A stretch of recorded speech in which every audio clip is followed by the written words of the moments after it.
നമസ്കാരം, താമര ടോക്സിലേക്ക് സ്വാഗതം. കഴിഞ്ഞ വീഡിയോയിൽ സിട്രസ് ജ്യൂസേഴ്സിനെ കുറിച്ചായിരുന്നുവെങ്കിൽ ഇപ്രാവശ്യം മറ്റു തരം ഫ്രൂട്ട് ജ്യൂസ് എടുക്കാൻ പറ്റുന്ന ജ്യൂസേഴ്സിനെ പറ്റിയാണ് പറയാൻ പോകുന്നത്.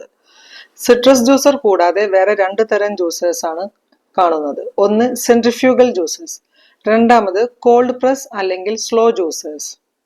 ഇതിൽ സെൻട്രിഫ്യൂഗൽ ജ്യൂസേഴ്സ് ആണ് ഇന്നത്തെ വീഡിയോയുടെ വിഷയം.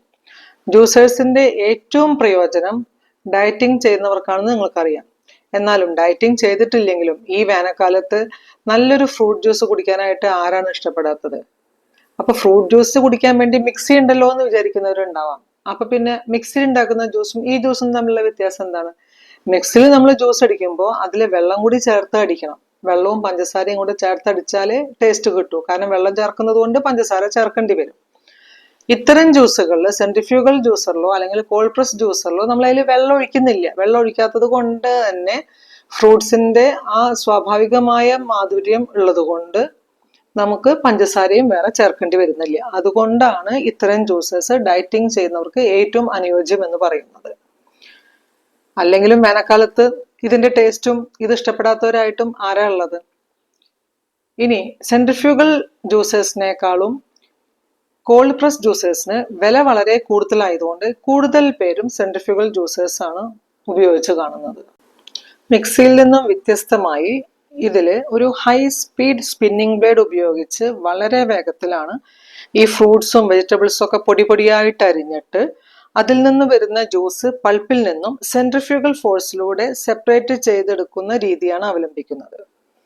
വളരെ വേഗത്തിലും ചെലവ് കുറഞ്ഞും ജ്യൂസ് എടുക്കാമെന്നുള്ളതാണ് ഇതിന്റെ ഒരു സൗകര്യം. ഈ ജ്യൂസറിൽ കാണുന്ന ജ്യൂസറിന്റെ ഭാഗങ്ങളെ നിങ്ങൾക്ക് പരിചയപ്പെടുത്തി തരാം. ഏറ്റവും മീതിയായിട്ടുള്ള ആ ട്യൂബിലൂടെയാണ് എന്തുകൊണ്ടാണോ ജ്യൂസ് അടിക്കാൻ പോകുന്നത് ആ സാധനങ്ങൾ ഇട്ടുകൊടുക്കുക. അതിൻ്റെ ഉള്ളിലൂടെയാണ്.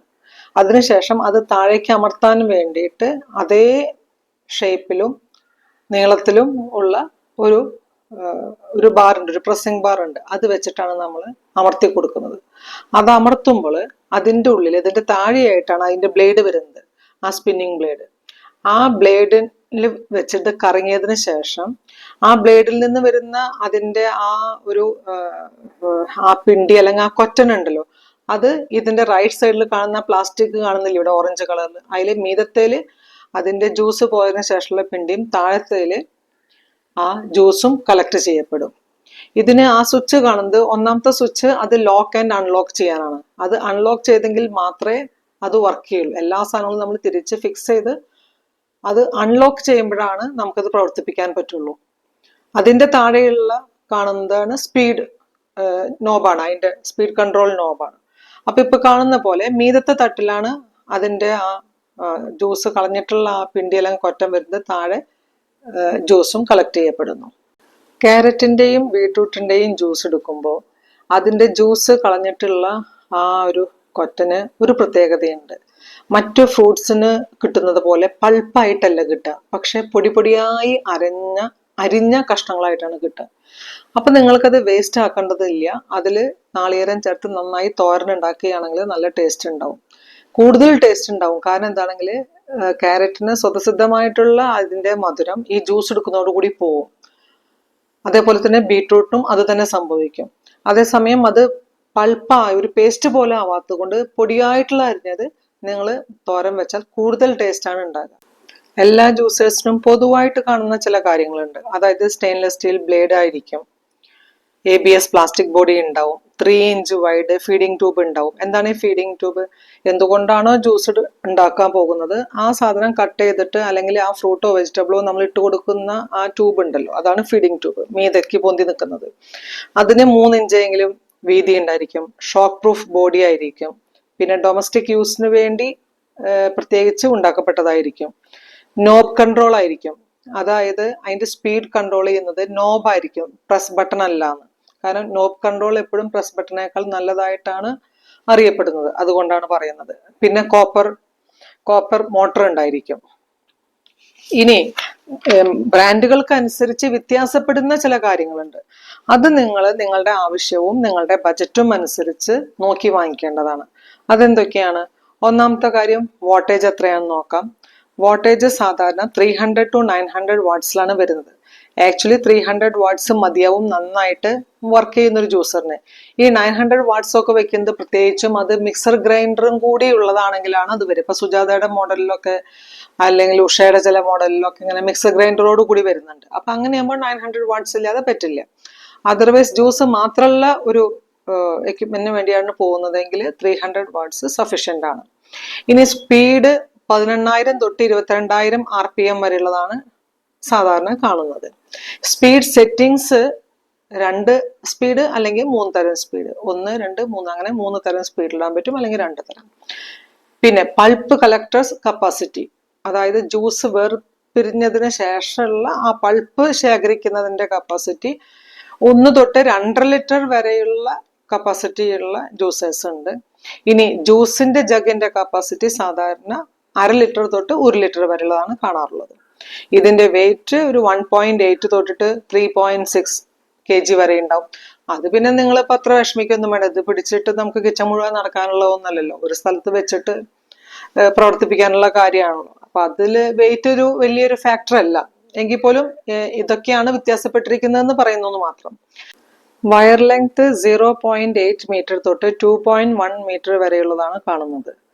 നിങ്ങളുടെ കിച്ചണിൽ ആവശ്യത്തിന് പ്ലഗ് പോയിന്റ്സ് ഇല്ലെങ്കിൽ ഈ വയർ ലെങ്ത് ഒരു പ്രശ്നമാണ്. വയർ ലെങ്ത് ഒരു പ്രശ്നമാവുമ്പോഴാണ് നിങ്ങൾ വെയിറ്റും കൂടെ ഇതിൽ ബന്ധപ്പെട്ടിരിക്കുന്നത്. അതായത് നിങ്ങൾക്ക് ഇടയ്ക്കിടയ്ക്ക് അങ്ങോട്ട് വയറിന് ലെങ്ത് കുറവായതുകൊണ്ട് പ്ലഗിന്റെ അടുത്തേക്ക് സാധാരണ വെച്ചിരിക്കുന്ന സ്ഥലത്ത് നിന്ന് എടുത്ത് വെക്കണമെങ്കിൽ അപ്പൊ ഭാരം ഒരു പ്രശ്നമായിട്ട് വരാം. നോയ്സ് ലെവലില് ഇപ്പൊ ഫിലിപ്സ്, സുജാതയുടെ ഒക്കെ മോഡലുകളിൽ കുറച്ച് ഹൈ ആണെന്ന് പറയുന്നുണ്ട്. ബോറോസിലിന്റെ മോഡലിൽ ലോ ആണെന്ന് പറയുന്നുണ്ട്. നിങ്ങൾക്ക് മറ്റു കാര്യങ്ങളൊക്കെ നിങ്ങൾക്ക് ഇഷ്ടപ്പെട്ട് വരികയാണെങ്കിൽ, നിങ്ങളുടെ ബജറ്റിന് ചേർന്നതാണെങ്കിൽ നിങ്ങൾ ഈ നോയ്സ് ലെവലിനെ പറ്റി അധികം വറീഡ് ആവേണ്ട ആവശ്യമില്ല. കാരണം ഒരു കൂടി വന്ന ഒരു 6 അംഗങ്ങൾക്കുള്ള ജ്യൂസ് മാത്രമല്ലേ ഒരു വീട്ടിൽ തയ്യാറാക്കുള്ളൂ. അത്രയും ജ്യൂസൊക്കെ വളരെ ചെറിയ സമയത്തിനുള്ളിൽ തന്നെ തയ്യാറാക്കാൻ പറ്റും. അപ്പൊ ഈ നോയ്സ് ലെവൽ കുറേ നേരം കേട്ടിരിക്കേണ്ട ബുദ്ധിമുട്ടൊന്നും നിങ്ങൾക്ക് ഉണ്ടാവില്ല. ഇനി assembling and disassembling convenience and maintenance എങ്ങനെയൊക്കെയാണെന്ന് നോക്കാം. ഡിസസംബ്ലിംഗ് എന്ന് പറഞ്ഞാൽ, ഞാനിപ്പോൾ ഈ വീഡിയോയിൽ ജ്യൂസ് ഉണ്ടാക്കിയതിന് ശേഷം അത് തുറന്ന് കഴുകാൻ വേണ്ടി എടുക്കുന്ന സമയത്ത് നിങ്ങൾ കണ്ടിട്ടുണ്ടാവുമല്ലോ, ആ ഫീഡിങ് ട്യൂബിൻ്റെ ഉള്ളിലേക്ക് ഇറക്കണ ബാറ്, പിന്നെ അതിൻ്റെ ആ മൂടി, അതിൻ്റെ ഉള്ളിലെ ബ്ലേഡ്സ്, പിന്നെ പൾപ്പ് ജാറ്, ജ്യൂസിൻ്റെ ജഗ്, അങ്ങനെ 5 പാർട്സ് എന്തായാലും ഉണ്ടാവും. ഇത്രയും പാർട്സ് ആവശ്യ നേരത്ത് ഊരിയെടുത്ത് കഴുകാനും അത് കഴിഞ്ഞ് തിരിച്ചു വെച്ച് ഉപയോഗിക്കാവുന്ന വിധത്തിൽ, അതായത് ഓൺ ആവുന്ന വിധത്തിൽ തിരിച്ച് ഫിക്സ് ചെയ്യാനും കുറച്ച് ബുദ്ധിമുട്ടുള്ള കാര്യം തന്നെയാണ്. അപ്പോൾ ഇതിന്റെ easy to handle assembling and disassembling അതാണ് ഉദ്ദേശിക്കുന്നത്. പിന്നെ മെയിൻ്റനൻസ് എന്ന് പറഞ്ഞാൽ അതിന്റെ ഓവറോൾ ആയിട്ട് ഈ ഉപകരണം കേടുപാടുകളൊന്നും കൂടാതെ കൊണ്ടു നടക്കാനുള്ള ആ സൗകര്യവും വെച്ച് നോക്കുമ്പോൾ അതിൽ നമ്പർ 1 ആയിട്ട് വരുന്നത് ബോറോസിലാണ്. ഇനി സർവീസ് ക്വാളിറ്റി, ആഫ്റ്റർ സെയിൽ സർവീസും വേണമല്ലോ. എന്തെങ്കിലും പ്രശ്നങ്ങൾ വിളിച്ച് പറഞ്ഞിട്ടുണ്ടെങ്കിൽ ഞങ്ങൾക്ക് അറിയേയില്ലേ കമ്പനി എന്ന് വിചാരിച്ചല്ലെങ്കിൽ അതുപോലെ ഭാവിച്ചു നിൽക്കുന്നവരാണെങ്കിൽ എന്ത് ചെയ്യും? അപ്പോൾ അത് വെച്ച് നോക്കുമ്പോൾ അതിൽ കൂടുതൽ പേരുള്ളത് ഇനാൽസയ്ക്കും ഫിലിപ്സും സുജാതയ്ക്കും ഒക്കെയാണ്. എന്നാൽ ബിൽഡ് ക്വാളിറ്റിയിൽ അല്ലെങ്കിൽ ആ ഡ്യൂറബിലിറ്റി ഓഫ് ദ ബോഡിയിൽ മികച്ചു നിൽക്കുന്നത് ഇനാൽസയും സുജാതയും ബോറോസിലുമാണ്. ഇത്രയും കാര്യങ്ങൾ ശ്രദ്ധിക്കുകയാണെങ്കിൽ നിങ്ങളുടെ ബജറ്റിനനുസരിച്ച് നിങ്ങളുടെ ആവശ്യങ്ങൾക്ക് ഉതകുന്ന രീതിയിലുള്ള ഒരു നല്ല മോഡൽ, ഒരു നല്ല ബ്രാൻഡ് കണ്ടുപിടിക്കാൻ ഒട്ടും പ്രയാസപ്പെടേണ്ടി വരില്ല. ഇനി കോൾഡ് പ്രസ് ജ്യൂസറും സെൻട്രിഫ്യൂഗൽ ജ്യൂസറും തമ്മിലുള്ള വ്യത്യാസങ്ങൾ എന്തൊക്കെയാണ്, കോൾഡ് പ്രസ് ജ്യൂസർ വാങ്ങിക്കുമ്പോൾ എന്തൊക്കെ കാര്യങ്ങൾ ശ്രദ്ധിക്കണം എന്നിവയുള്ള വിവരങ്ങളുമായി അടുത്ത വീഡിയോയിൽ കാണാം. Thank you.